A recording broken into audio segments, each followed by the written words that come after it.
BeforeNow podcast. My name is Blisa Kinyemi, but I prefer that you call me Missy. Missy spelled M-I-C-I and pronounced M-I-S-S-Y. That's right. You need a pen? Grab a one. M-I-S-S-Y. That's how you pronounce Missy. If this is your first time on the show, you're welcome to BeforeNow podcast. BeforeNow podcast is a weekly talk show where my guest and I discuss different subjects of life in relation to how we used to see them versus how we see them now. Oh, ye millennials and Gen Zs get in here because, as always, this matter it concerns you. Today on the show, my guest and I will be discussing something very, very important. Like I mentioned in the last episode, this subject is really important.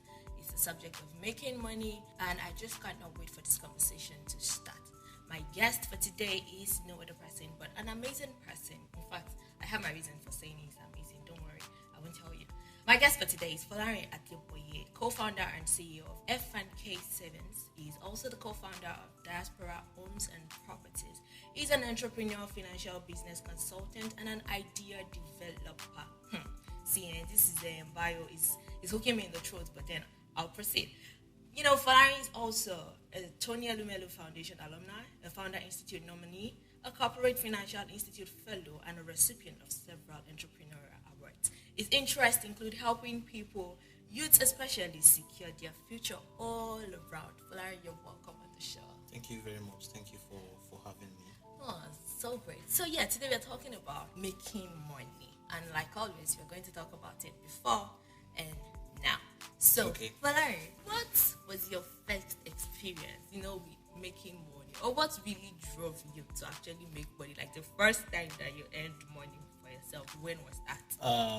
Okay, I think, thank you for that question. So, growing up, it was like a, should I say, we're more get inside, sort of. And we're not allowed to do things ourselves. Wow. It was just like a triangular movement from school to our house and then to church on Sundays and all. So, it was like that till I entered the university. Aside from family friends coming around, and I think I did some running some errands for my parents, and then they give you, you did it well, take 1,000, take this amount. Oh wow, you were earning 1,000 when? When were you earning 1,000 there? That was say 2010 thereabouts. So, oh wow.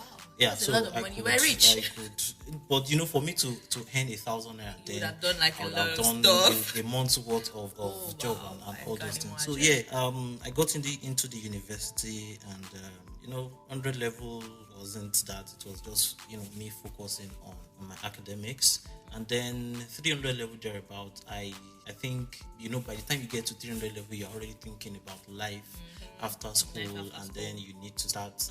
I didn't want to be that person that would, because I knew where I was coming from. I didn't want to finish school because I expected that I'll finish school and then my dad would tell me to come back home, and then I didn't want to do that. I wanted to work for myself. So I started sending out applications for internship, and then I had the opportunity to work with some firms then, and then I got paid for my job and all those. I think my first pay was about 3,000 for. Oh, wow. And how did you feel like earning?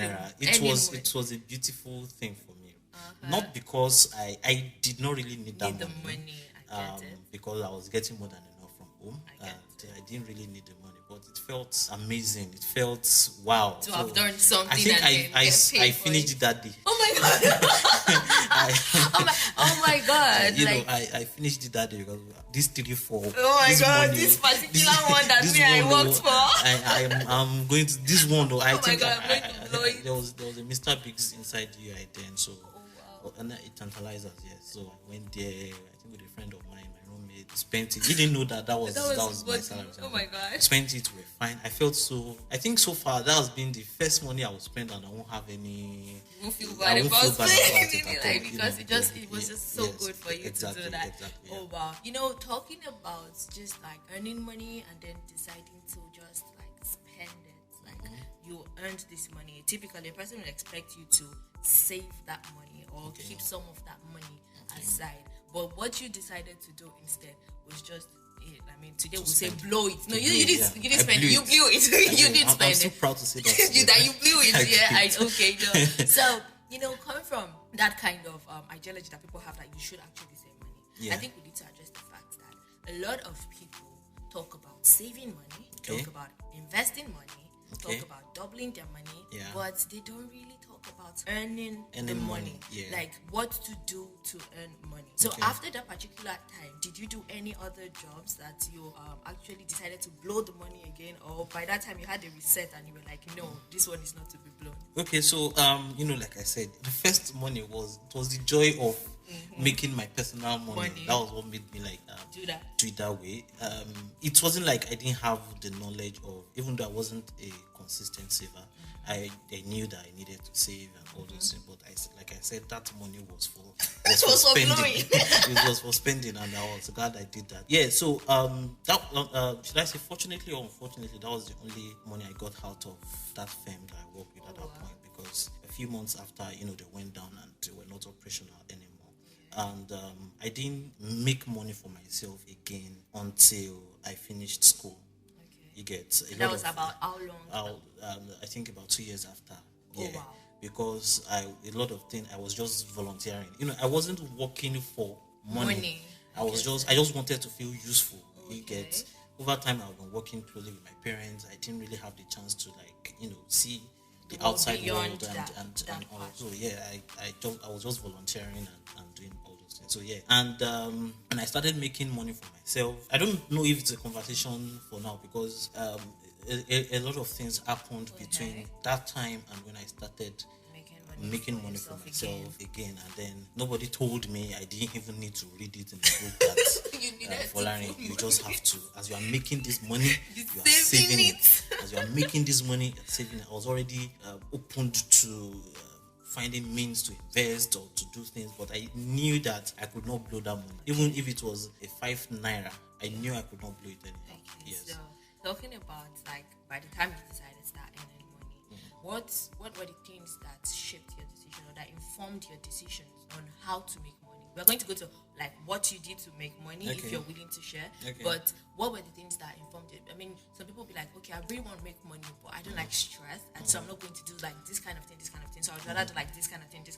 So what were the things that informed your decision? Like, okay, this is how I'm going to go about making money now. Okay, so I think you're indirectly asking about my entrepreneurial journey.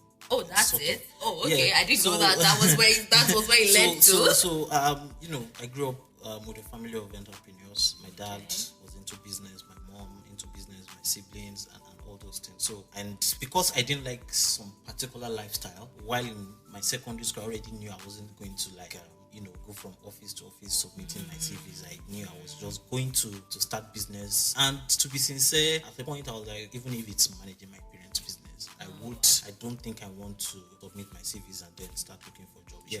So that was one of those things that I always prepared my mind. In fact, that was why I was volunteering, trying to gain experience for life after school, because the business I would do, I didn't know. What I would be selling, I didn't know. How I was going to go about it, I didn't know. One thing was constant. I was going to own my own business. So after school, I had a little bit of delay in school. So while waiting for me to get done with school, I just decided to, start any business I could. I was first involved in, this middleman kind of, what do you want to buy? I could get it for you. You understand? What do you want to sell? I could, sell it for you. But it's like that wasn't my way. People people were not looking at that side. People were not looking at that side. So I decided to venture into food business with my business partner at Kwame, and we started selling food and making money, and basically that was, so it was like a starting business was like a result of so many events. You get so many events, delays, challenges, and then you just have to get started now.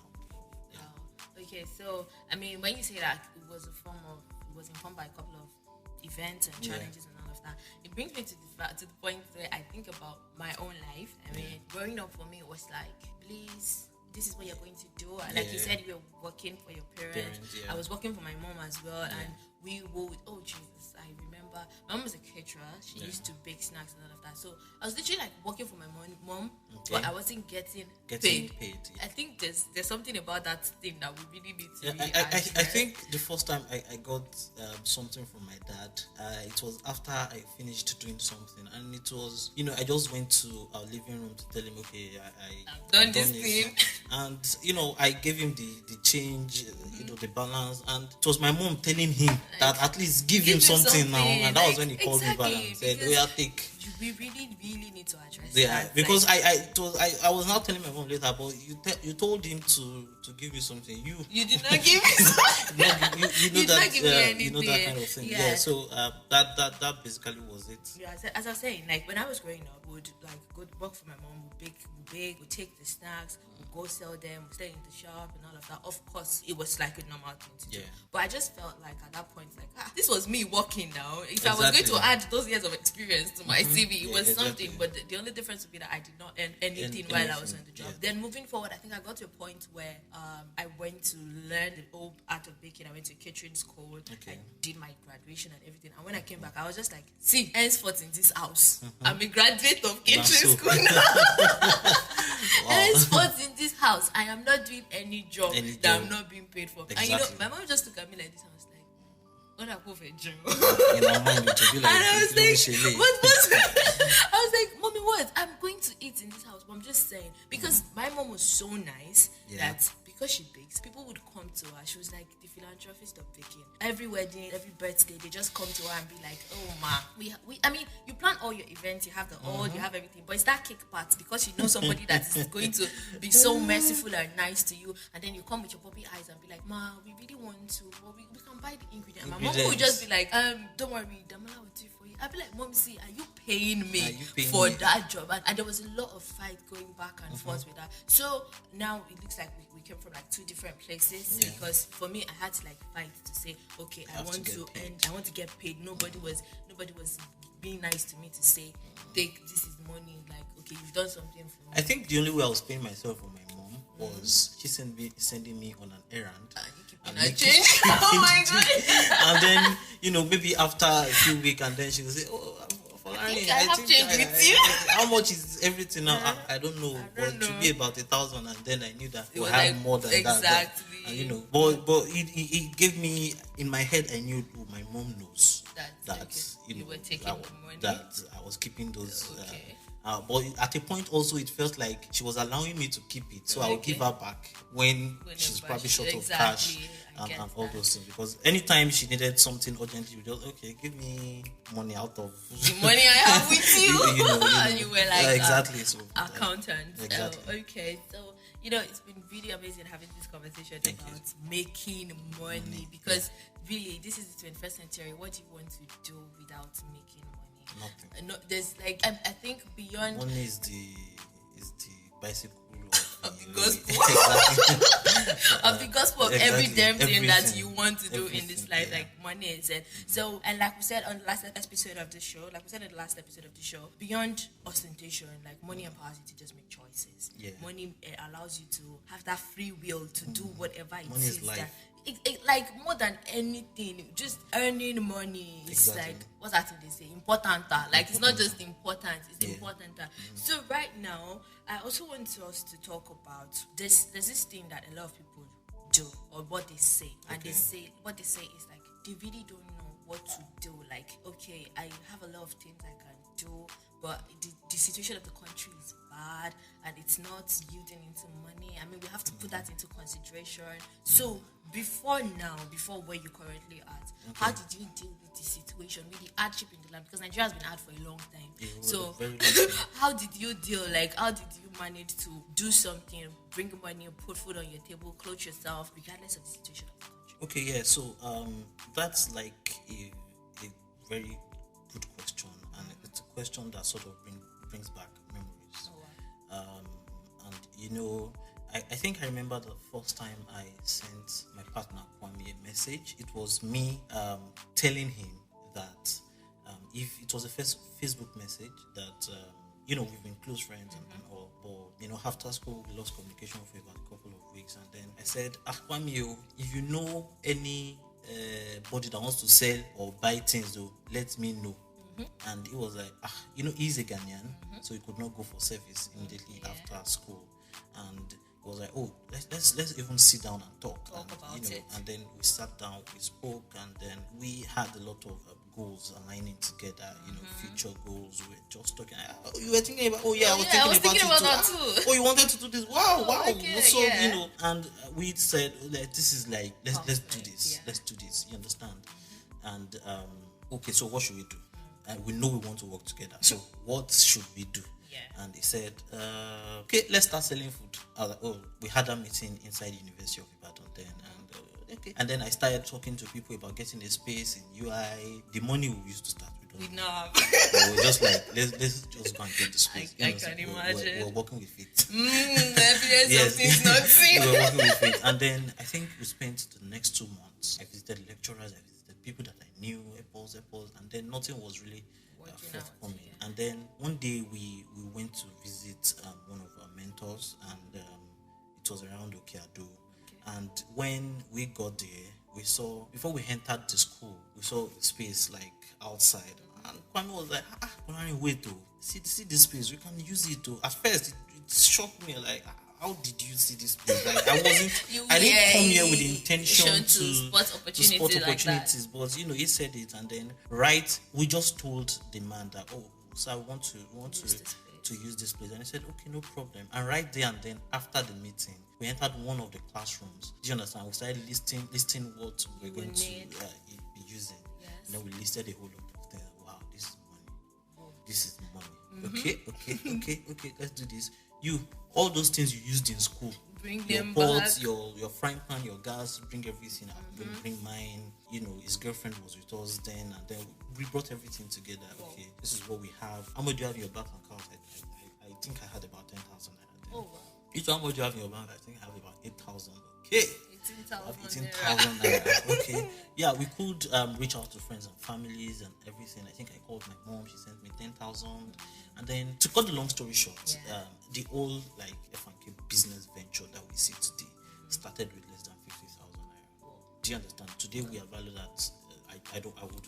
It's okay. I understand. But we started like very, very low. You get, but with shared determination, with discipline, with drive, and everything, we were able to turn it to. It's still a bootstrap venture. We've received zero funding.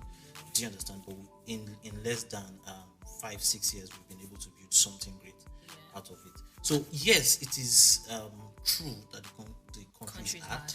It's difficult to even start. Maybe we were lucky with the space we had, with the timing, and with the fact that I was lucky to find my partner was lucky to find me.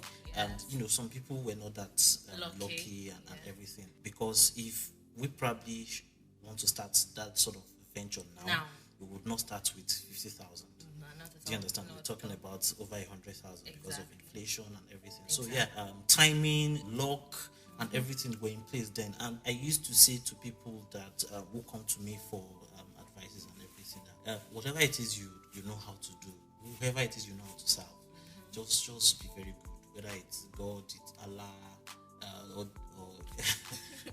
just be very good and fervent, and then it can work. Even if I've seen people, even multi-millionaires in this Bodija estate, who speaking with them with we started with about 15,000 naira, and so there are stories like that, and there are stories of starting with millions and succeeding, while there are stories of even starting low and not making it. Exactly. And there are also stories of starting with a lot of millions money and still not making it. So, exactly. It's so how would I put it? They will say life with balance. No balance. You get. But whatever it is you want to do, once you believe and you have faith and you can call on God in the middle of the night to make it work for you. Really, there are a lot of people that are praying out there, and I said life with balance. Okay. It's also God that says, I will have mercy on whomever I'll have mercy on. That's true.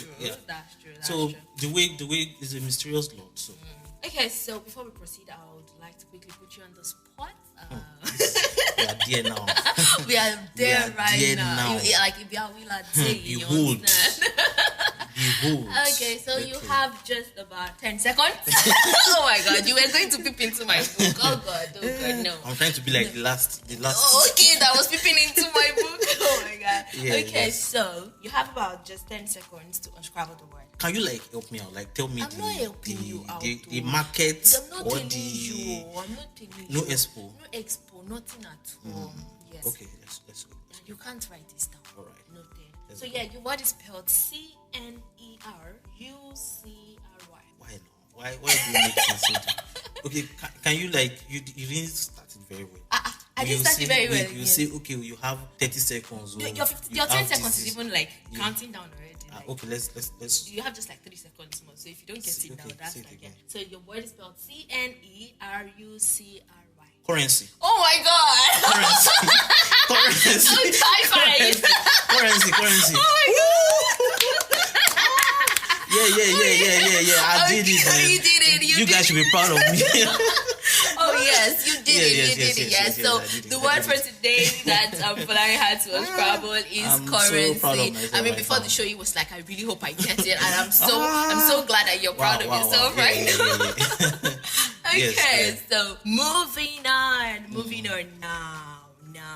We've spoken about. Let me finish. Taking in the glory. Yes, take it in. Okay, yeah, fine. Shall we proceed? Yeah, okay, so yeah, talking about now, making money. I mean, you just mentioned earlier that you give advice to some people when they reach out to you. Yeah. What is it like now when it comes to making money? How do you see the world of making money? What do you think you would have done differently? What advice would you give to somebody that is talking to you like right now and saying, see, this world of making money, I don't understand. I have no clue. Okay, so I would say that over the past couple of years, I think I've appreciated my parents more. Okay. Because sometimes I wonder how were they able to do it. We were 3. We attended the best private schools, from primary school to secondary school. And I never paid my school fees late or anything. So I started wondering recently how were they doing it? We're not complaining, we're getting fed and all those things. Because making money is difficult. Yes, it is. It is difficult because there are times you make it and then you are already asking yourself, what happened? Yeah, where did the money go? This money is not there. No matter how frugal you are, prudent you are with your spending, and then you start asking, okay, I saved this amount, I invested this amount, the rest. Mathematics. And then sometimes you just close the book and like, we'll see. We'll touch you another time. Have a dig over this. Making money is difficult. It's also sweet because you feel, oh yeah, I'm getting reward. Yeah. What I'm doing is people are accepting my services. Yeah. People are buying into this thing, and then there are levels to making money also because it's never enough.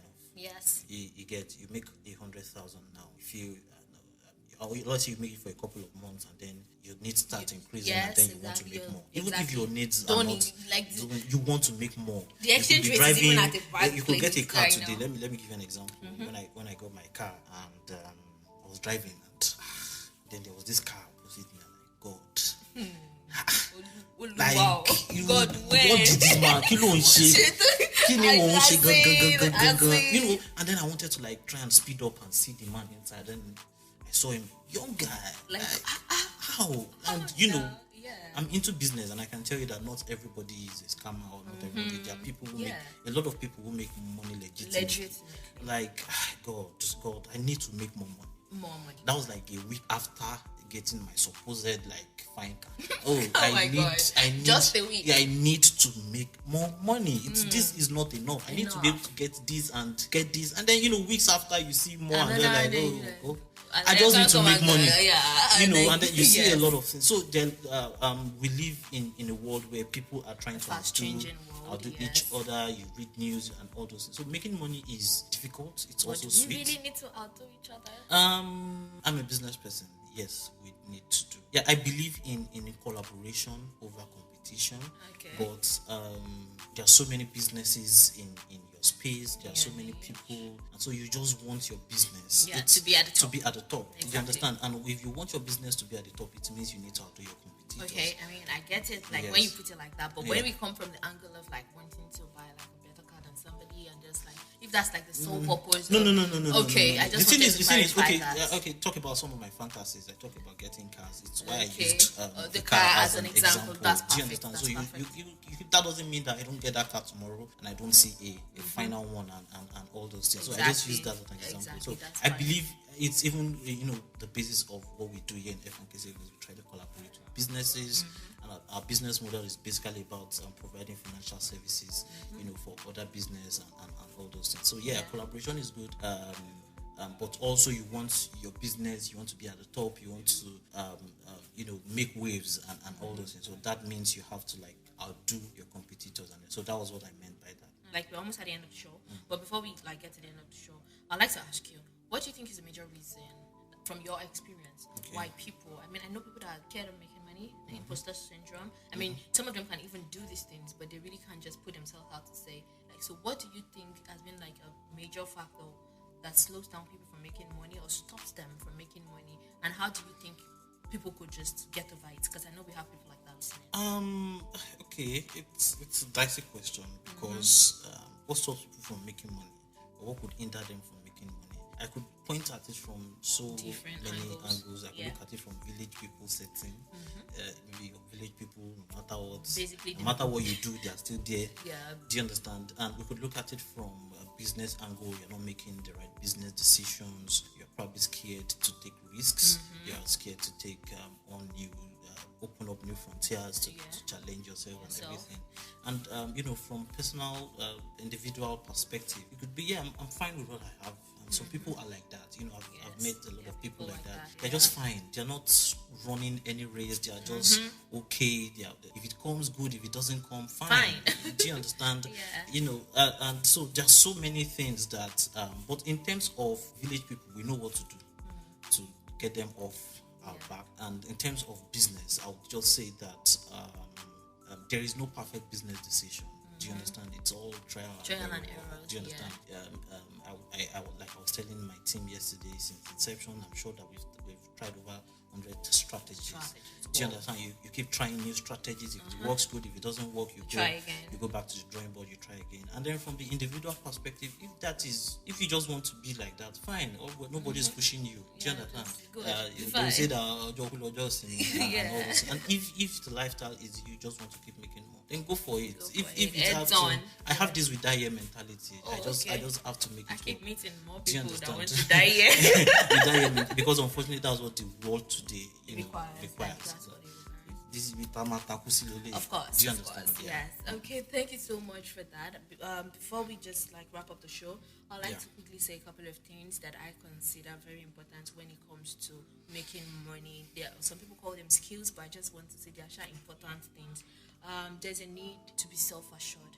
Yeah. You have to be self-assured. You can't make money if you do not have your self-assurance. If you're not confident in the fact that you know what to do, you can step out there. You can boldly ask for what you want. Then there would definitely be a problem. Like, you have to actually be self-assured. Please, by all means, self-assurance. Give yourself the assurance. Like, don't wait for somebody to give it to you. Just give it to yourself. Yeah. Another thing you need to learn is how to negotiate and make sales. You need negotiation skills. Like, if you want to make money, basically no money. I mean, no negotiation, no money. Yes, that's it. Like, that's simple and short. Yeah. You need to be able to manage your time. Like, time management is because a lot of things are going to be calling for your attention, but you really need to be able to prioritize. See, priority would never be cliche. You have to always be able to prioritize and then manage your time properly so that you can have enough time to do as much things as you want to do, even if rest is part of them. So you also have to be in a position to always learn new stuff. Be open to learning. Being open to learning is one of the best ways to make money because I mean, ideas are flowing in the air, information is going all around, but if you're not ready to spot stuff, just like you said, your friend spotted that space. If you're not ready to just learn about new stuff and all of that, super sensitive, be very, very sensitive and be willing to learn. That is one way I believe that we all can make more money.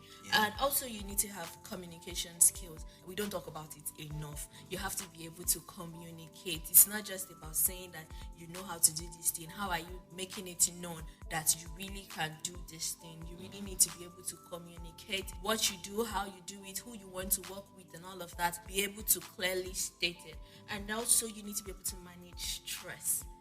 If you cannot handle stress, if you cannot manage it, you're going to break down. You're just going to like fall back and be like, see, me Teshimo, I'm not going again. I'm not doing again. And then, like we said in the last episode, your mental health is really important. So please be able to manage stress. Find a way around it, learn about it, read about it, figure it out. Just do it in one way or the other. Last on my list is persistency. Keep knocking. Don't give up. I mean, this is not to sound motivational in any way, but for real, you have to be persistent. There's nothing you want to do without persistency. So yes, you're finally at the end of the show, Folarin. How was it for you? It was fine, fun, interactive, especially my win. Your win, yes. I should really clap for you again. Like, yes, and, you did it. It sort of gave me the opportunity to, get back some memories and all those things. So yeah, it's wonderful. Thanks for coming on the show. You all know what it is. Please, if you've listened up to this point, I really believe that you had a reason to stay behind. So yes, please do what you always do. Leave a kind review on every platform that you get your podcast from. Follow the pod on Instagram. It's at BeforeNow Podcast. On Facebook, BeforeNow Podcast. Of course, it is currently a crime to be on Twitter, so we are avoiding that space. Find me on Instagram at Missy Blissy. Missy Blissy is spelled MICIBLISSY. On Facebook, it's Blissa Kiyemi. Till the next episode, ask yourself, what happened before now?